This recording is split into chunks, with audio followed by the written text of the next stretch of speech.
For USCFootball.com, I'm Jack Smith, joined by Chris Treviño for instant analysis from USC's Tuesday morning practice. Chris, it's a bye week. There's no game this week, which means things are a little bit different. We've got news and notes from USC's practice, but what were your overall general thoughts?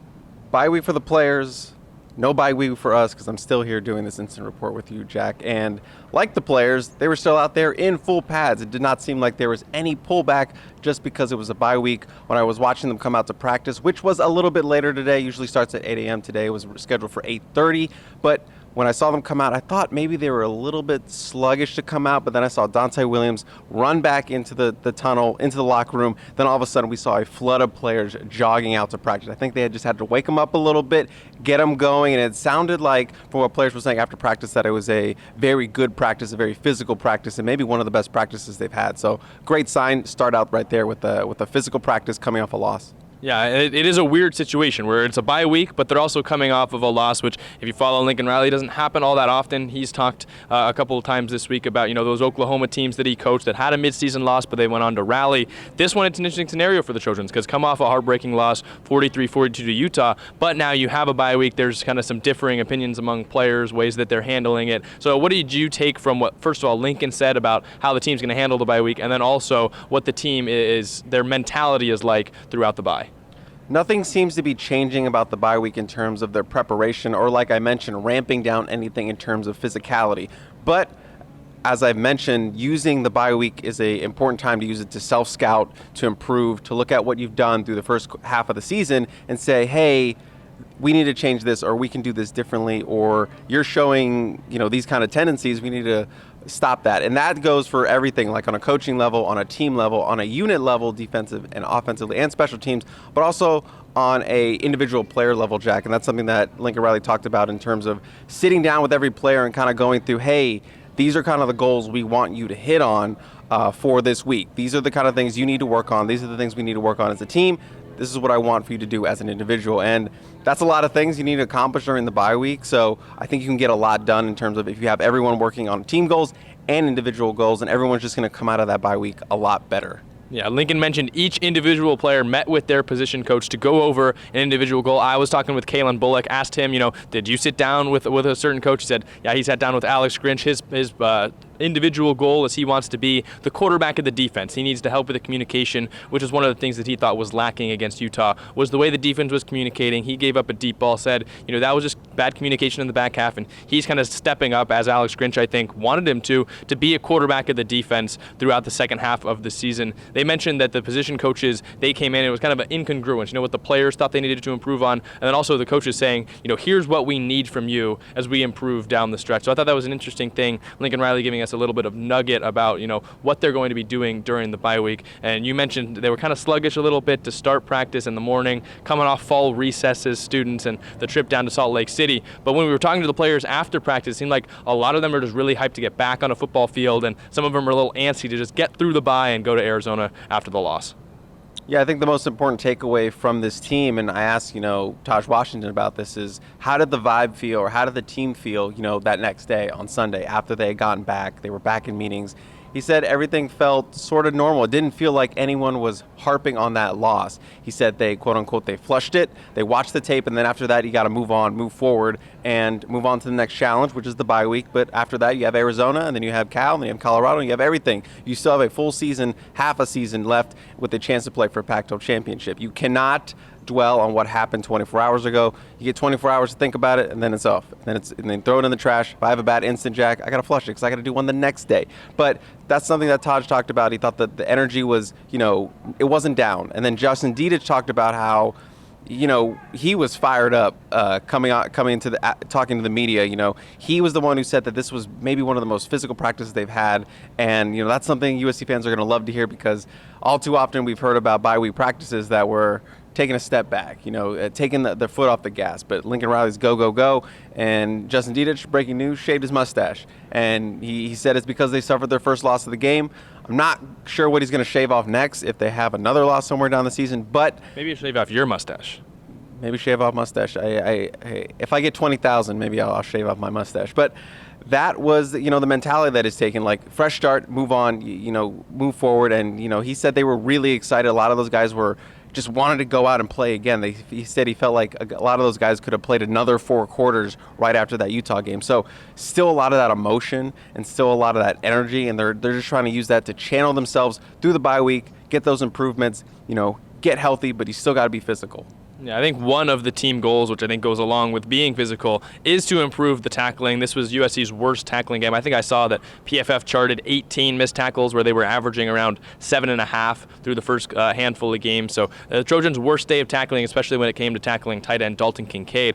Lincoln Riley mentioned that they need to be a better tackling team. Shane Lee mentioned that that's something they need to improve on, even did Kalen Bullock. So I think tackling is going to be a key point of emphasis, and something that when we were at practice for a little bit longer than normal, there was a big emphasis on the tackling drills, which I thought they got to early, and there was a lot of intensity around tackling the little rolling donut. Yeah, I fully expected them to hit tackling pretty hard after the performance they had in Salt Lake City.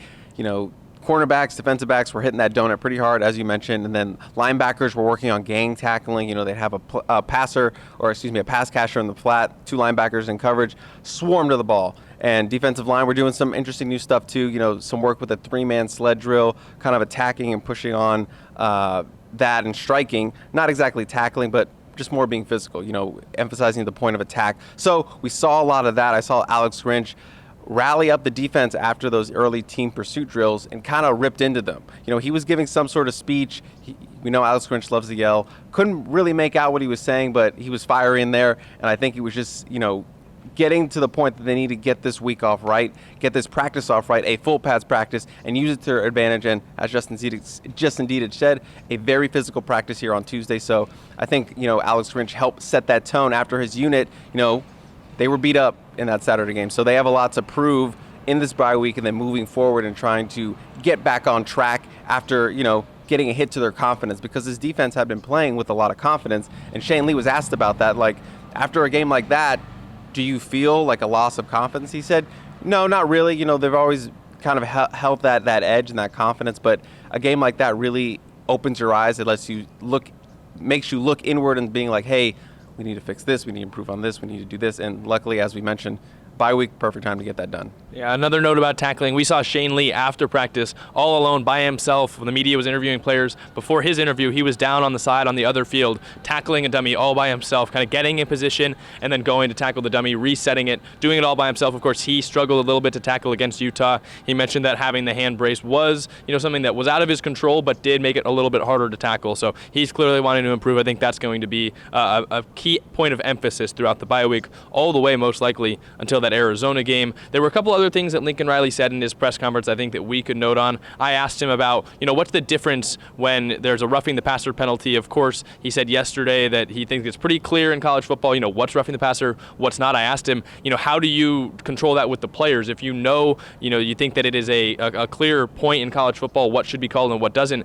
If it's getting called against you, do you tell them to do the same thing like you would with some of the pass interference calls? He mentioned, I'm going to tell them to do the exact same thing every single time and play it the exact same way. So I think that kind of shows you what he thought about how the defensive line performed and those 2 calls. And he also mentioned injured wide receiver Jordan Addison and injured linebacker Eric Gentry are both day-to-day with what he deemed non-long-term injuries. Do you have any thoughts about those other couple notes from Lincoln's press conference? In terms of the injuries, I'm on record, staunchly on record, as being a guy who's take Lincoln Riley's injury updates with a grain of salt. So we'll see what those turn into, but it was, I guess, positive for him to come out and say something about it and not. So day to day, we'll see what those look like. Those are both obviously based on what we saw on Saturday, both lower body injuries, the leg, the ankle, whatever. So we'll have to see that moving forward. But again, take it with a grain of salt. That's my advice. You can do whatever you want with the information that he gave you, but that's all it is. And in terms of, what was your first part? The roughing the passer. Roughing the passer. I think he angered a lot of USC fans that maybe had just gotten over it. Now you brought it back up, Jack. But it's okay because I think we still need to talk about it. Yeah, he said, the calling roughing the passer in college is pretty straightforward. Don't go low, don't go high, don't go to the head. Don't go late. Don't go late, and don't lead with the crown. All that, if you don't do any of those things, you should be good.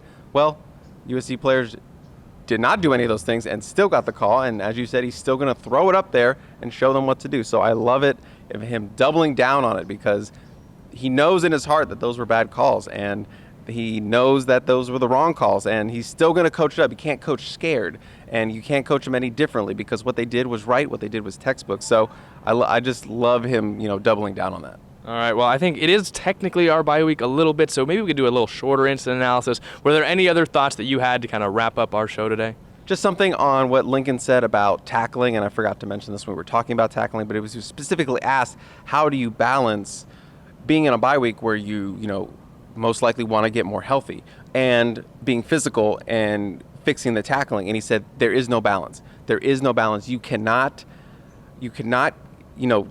wean off tackling. You cannot stop tackling for a week just because you want to get healthy, because if you could be healthy going into the game, but if you can't tackle, that doesn't matter. It doesn't matter. You're going to give up 900 points. It does not matter. So you cannot coach scared.